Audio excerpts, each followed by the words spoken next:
আসসালামু আলাইকুম সুপ্রিয় জাতীয় বিশ্ববিদ্যালয়ের শিক্ষার্থীগণ 2022 সালের অনার্স চতুর্থ বর্ষ পরীক্ষার পূর্ণ মূল্যায়নের রেজাল্ট প্রকাশ করা হয়েছে।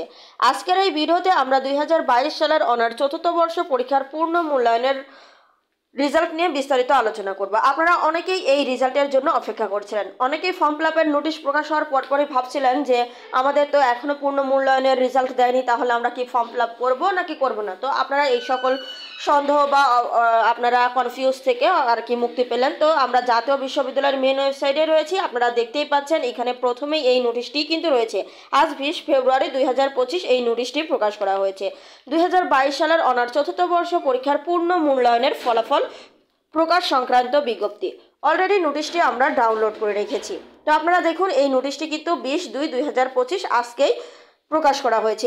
এখানে কিন্তু বলা হয়েছে যে একাডেমিক কাউন্সিল ও সিন্ডিকেটের অনুমোদন সাপেক্ষে জাতীয় বিশ্ববিদ্যালয়ের অধীনে অনুষ্ঠিত 2022 সালের অনার্স চতুর্থ বর্ষ পরীক্ষার পূর্ণ মূল্যায়নের ফলাফল এত দ্বারা প্রকাশ করা হলো।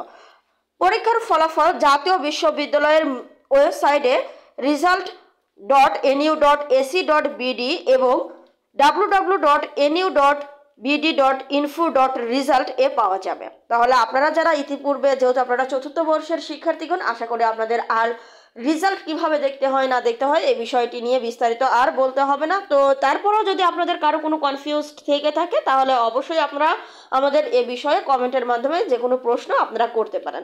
তো এখানে দেখুন উল্লেখ্য 4 বছরের সমন্বিত ফলাফল সিজিপিএ আগামী সপ্তাহে প্রকাশ করা হবে। অর্থাৎ আপনারা শুধুমাত্র পূর্ণ মূল্যায়নের জন্য যে সাবজেক্টের জন্য আবেদন করেছিলেন সেই সাবজেক্টের রেজাল্টই কিন্তু শুধুমাত্র দেখতে পারবেন। আর আজকে যদি আপনারা দেখতে পারেন যে আপনাদের পূর্ণ মূল্যায়নের রেজাল্ট, অর্থাৎ আপনাদের যে রেজাল্টটি ফলাফলটি খারাপ হয়েছিল সেটা পরিবর্তন হয়েছে কিনা, হয়তো অনেকেরই দেখা যাবে যে পরিবর্তন হয়েছে, আগে ছিল সি এখন হয়ে যাবে হয়তো বা বি, এরকম অনেকেরই হবে। তো সেক্ষেত্রে যদি কারো রেজাল্ট ভালো আসে তারপরে হয়তো বা সে ভাবতে পারে যে আমার রেজাল্ট এখন ভালো আসলো, তাহলে কেন আমার সিজিপিএ প্রকাশ করা হলো না। তাদেরকে আর কি আগে থেকেই বলে দেওয়া হয়েছে যে 4 বছরের সমন্বিত ফলাফল আগামী সপ্তাহে প্রকাশ করা হবে। প্রকাশিত ফলাফলে কোনো প্রকার অসঙ্গতি বা ভুলত্রুটি পরিলক্ষিত হলে তা সংশোধন অথবা সম্পূর্ণ বাতিল করার ক্ষমতা বিশ্ববিদ্যালয় কর্তৃপক্ষ সংরক্ষণ করে। তো এই ক্ষেত্রে রেজাল্টের কোনো প্রকার ভুলত্রুটি কিন্তু হয়েও যেতে পারে, সেক্ষেত্রে কিন্তু জাতীয় বিশ্ববিদ্যালয় কর্তৃপক্ষের সঙ্গে যোগাযোগ করলে তারা কিন্তু বাতিল করার একটা ক্ষমতা রয়েছে। তাই আপনারা চাইলে যদি মনে করেন এরপরও আপনাদের ফলাফলে কোনো প্রকার ভুল ত্রুটি রয়েছে তাহলে সেক্ষেত্রে আপনারা সরাসরি জাতীয় বিশ্ববিদ্যালয়ের সঙ্গে যোগাযোগ করতে পারেন। তো আপনারা আপনাদের এই রেজাল্টটি অবশ্যই দেখবেন এবং যদি মনে করেন আপনাদের আবারও ফর্ম ফিল আপ করতে হবে তাহলে নির্দিষ্ট সময়সীমার মধ্যে ফর্ম ফিল আপ করে নেবেন। আর যদি মনে করেন যে রেজাল্টের অর্থাৎ ফর্ম ফিল আপ করার দরকার নেই তাহলে তো আর কোনো দরকার নেই। তো আশা করি আপনারা বুঝতে পেরেছেন। অবশ্যই ভিডিওটি শেয়ার করে রাখবেন। ধন্যবাদ সবাইকে।